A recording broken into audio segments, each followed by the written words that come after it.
Hey, comrade subscribers, we've got a Mikrosha for you today. So this just arrived from Belarus, but I think the Mikrosha is actually from Russian SFSR, Soviet Russia. It's another one of these Radio 86RK based machines. Not fully compatible apparently. It does have some incompatibility. So yeah, thought we'd have a look at it. This one came with the block Pitanya, the power supply. So as it's an 8080 based machine, we've got a plus 5 volts and plus 12 volts required. So that's why we've got such a big fellow. So 220 volts in, which is their standard. We've got 240 here in Australia, which is usually close enough. So a bit of text there. So this is a 1990 power supply. I'm not going to hurt your ears trying to read all that, but I can read the simple stuff like block Britannia says the power supply. That's the I guess the set. So like the power's on sort of thing, and this is the on button, vocal, and obviously half amp fuse. So yeah, so 220 volts in, and we've got a DIN, so we get our 3 voltages out. So what I normally do, because I've got a Meanwell power supply that I normally use, of course it depends on the pin out, but one idea I had for this one is, depending on whether it works, I do actually have a Meanwell power supply that might actually fit inside this, so I can put in a modern power supply. It does actually feel pretty good quality. So, but we'll have a look at it. Does it have a fuse? That's the question. Is it going to come out? That's not really coming out. I'll figure it out later. Anyway, and this is the machine itself. Yeah, so pretty standard JCUKEN layout, or the Yitzken for the Cyrillic. So not QWERTY. So these days I've got QWERTY. The Cyrillic is the same, but obviously the Latin is QWERTY. So replacing these keyboards is a bit of a pain at the moment because you can't really buy these keycaps. So I'm trying to get a price to do it. Minimum 200 sets. I think, who am I talking to? Guy at YMK or something, but he keeps getting confused. He keeps thinking I want keycaps in whatever this. I said I want cherry. I want reproduce this layout but with modern keycaps. But he keeps coming back to this old keyboard saying we can't make keycaps for this keyboard. I said, I don't want keycaps for this keyboard. I've got keycaps. I want keycaps for cherry. But he keeps, anyway, whatever. So yeah. Interesting, we actually have a cena on it. We actually do have a price at cena. 500 Soviet Roubles in 1988. So I had a look, correct me if I'm wrong. So 500 Roubles, 1988, using black market rates. So apparently I think it's about $120 US in 1988. And it's about $300 and something today. But that doesn't take into account purchasing power.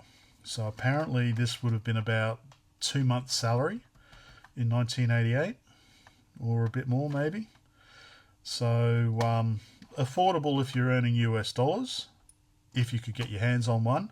But if you're earning rubles, then yeah, obviously it's not cheap. Yeah, so we've got, okay, we've rubber feet missing. We've got missing 3 actually. We've only got 1 rubber foot, so I'll need to sort that out. I'd say it's been opened. There's no, normally they have some security snot, I call it. Yeah, okay, so the security snot would have been in this one here, but it's been taken out. So yeah, you can tell that it has been opened. That's not a problem. As long as they haven't stolen all the good capacitors. Right, so what have we got up here? So we've got a button called Spros, which is reset. Then we've got Pitanya, which is the power input. then we've got that blank there.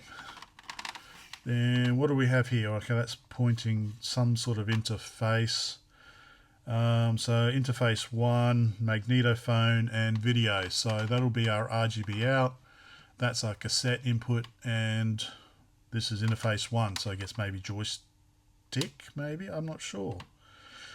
Interface 1, and then we've got interface 2. So, and then this is Venutrani, some sort of interface. Looks like you can take this off or something. Anyway, won't worry about that at the moment. So I'm not sure if it works. I guess we could have a quick look at the power supply, because I don't know what I have to look up what the video output is, the RGB. Although it is a black and white machine, I thought, yeah, Radio 86RK is a black and white machine, so really it should just be composite output. Actually, that's good, because normally the other ones I've got, it's been RF modulated output, and so I've had to try and get the baseband video. But if this is already baseband video output, that will save a lot of time if it works. Let's have a look at the power supply first. Shall we just turn it on, or shall we open it up? Let's open it up. 4 Phillips head screws, which is unusual. So we're heading up to Gold Coast tomorrow to visit my cousin and her family are over from New Zealand. So going to all the amusement parks on the Gold Coast. So we're going to catch up. Why isn't this opening up? So yeah, so we're going to pop up to the Gold Coast and visit them for the night, then continue on to Brisbane, or really Logan, visit my folks.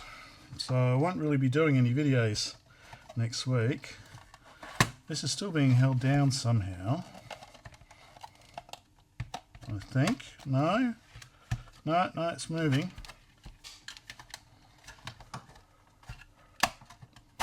There we go. Okay. Oh, I love those transformers. Okay, haven't seen diodes like that before. And we've got the good capacitors, the KP type with the silver and palladium in them. But yeah, I haven't seen diodes like that before. Circular ones, orange like that. That's pretty neat. Yeah, of course, huge, massive transformer. Very manually made, I guess. Oh, lots of big capacitors in there. Wow, that's cool. Looks pretty well made. Let's try and power it on, I guess. I don't know what will be what. Of course, I can probably just look up the manual. All right, let's hook it up and see what happens. The fuse holder open, and interestingly, came out with some. Oh, don't lose the bit of wire connected to it. So I don't know if that was shorting it because the fuse is blown. I don't think the wire would have held, taken much current. Alright, let's give this a go. Alright, I'm going to have to swap the plug because all of my plug changes, it just wobbles around. So, because we we can't just go any way, I need to figure out, so the active and neutral, the active should have the switch on it and the fuse, I think, and then the neutral is the return path. So I just want to make sure that when I, even though it doesn't make any difference on over there, it does make a little bit of a difference here. So I just need to double check which of these identically got wires, which will be active, i.e. connected to the switch and the fuse, and which will be neutral, and then I can properly wire it for Australia. So I'll just do that, and then we'll be able to plug it in and see if it works. Yeah, check the continuity on the fuse. Looks like the fuse is blown, and it looks like okay. So this one's active, that one's neutral. So yeah, it looks like I won't be powering this on. So I don't know if I have half amp fuse in that size. So we might just be having opening up the box, opening up the computer and having a quick look, and then we'll sort this out when I come back. Alright, so we're all good to go once I get myself a replacement fuse. Yeah, looks pretty good. I like it. Massive trend. Anyway, yeah, already spoken enough about that. So let's have a look at the Tiotokone itself. So like I said, it's been opened. It doesn't have any of the security snot on it anymore. So this one requires a flathead. So let's get them open and have a look. Right, I think that's all of them. No, a little bit more on this one in the middle, I think. Okay. That one I think has got a broken... No, I don't know why that one. Anyway. Okay, let's, I guess, turn it over. And lift off the top. Alright, maybe this does come off this internal... Oh, okay, there we go. I don't know why it's got 3 holes in it, but yeah, so it's a vertical connector. Interesting. Right. So guess just lift the top off. Yep, there we go. So I can give that a good scrub. Hey, oh, okay. Broken capacitor there. So we've got the good capacitors. It hasn't been stripped. Good capacitors. That's good.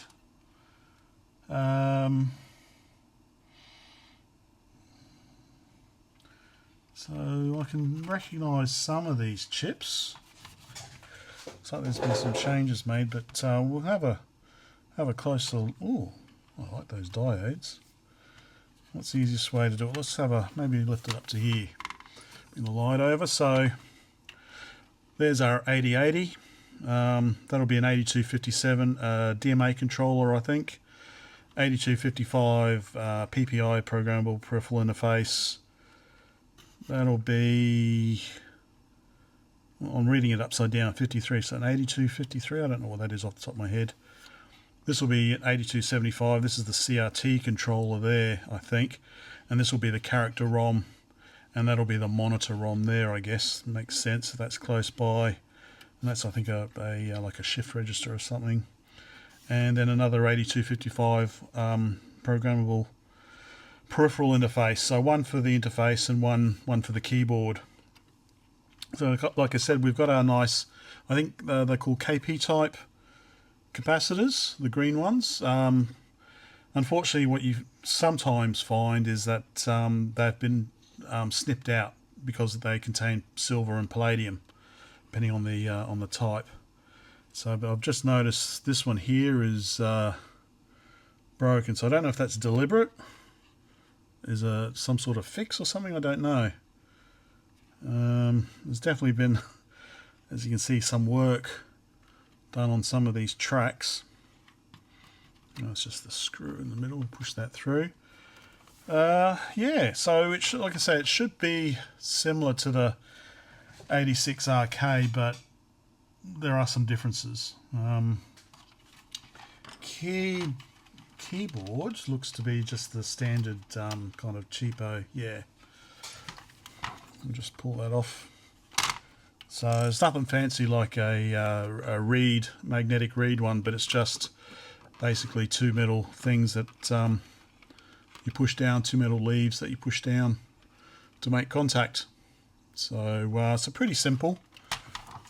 It's not Could do with some lubrication perhaps. Maybe that'll fix it. So I'll take all the keycaps off, give them a good wash, get all the dust off, and then give them some lubrication when I put them back on. Let's see, maybe I'll just give it a quick try now. What I've got making a mess. Where's it down there? Dry PTFE. Maybe give that a go. I think this should do the job. Otherwise, I've got silicone. So, what do I want to spray? Maybe spray the center of that. That's the US key. I don't know. Might require some more work. I didn't put the spring back in, did I? Amateur. Let's put the spring back in. That'll help.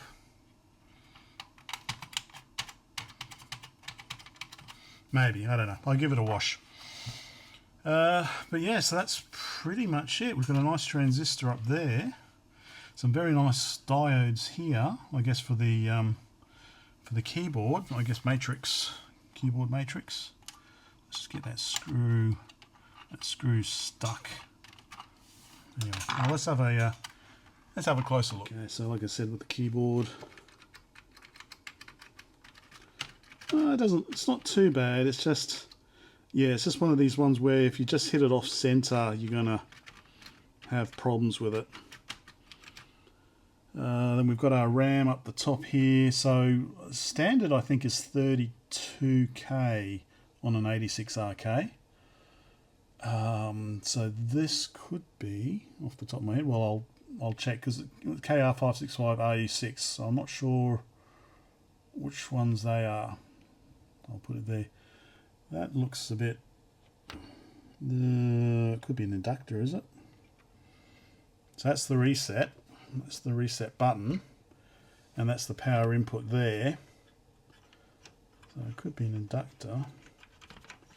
Doesn't look too good though, does it?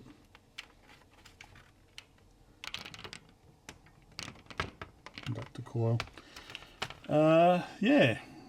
So otherwise, I guess pretty standard. It does look like there's been some rework done on it. So there's the keyboard interface there, 8255, like I said. DMA controller, the CPU, and then what was that? So interface 1, whatever that's used for, maybe joystick, I don't know.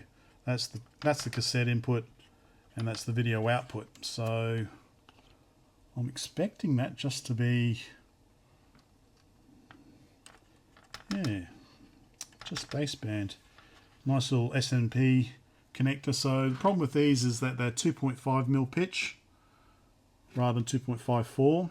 So they look like a DIN, what's the word, DIN 41612, I think the number is. It's the same shape, but the pitch is just 2.5 instead of 2.54, so it's all wrong. But maybe I could replace it. It looks like it's a 3x10, I guess. I've got a speaker there. Some more of those nice capacitors, and say, yeah, this would be the video output. So I guess that's a shift register. That'll be the character ROM, and that'll be the CRT controller. I think, yeah. There we go. Neat little machine by the looks of it.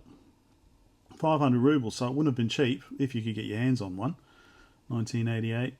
So yeah, I'll get half-amp fuse that'll fit in there, and well, I'll have to check that. I think this one's pretty well documented, so I should be able to get the manual. I should be able to get the pinouts. So that's not really a problem. It's just whether that works. If that doesn't work, not a problem. I do have other power supplies that'll work for me. So there we go. Quick look at the Mikrosha, the Radio 86RK machine out of Russian Republic. Bye for now. Just wanted to have a bit more of a look from this angle. So yeah, I was just looking at this here. So this washer here, that's normally indicating that there is an electrolytic capacitor was there, because they don't generally, like these ones here, they don't generally have plastic insulator around them. So they have that little spacer slash insulator. So there was an electrolytic there, and then this kind of ceramic type has been, one of the legs has been broken. So I don't know if that was some sort of mod, but it does look like, so that's the monitor ROM. It does look like there has been some, some work done on the board over the years. So you can see there as well. So no idea what the situation is, whether it's going to work or not. We'll have to see. Just yeah, interesting. All right, that was it. Bye for now.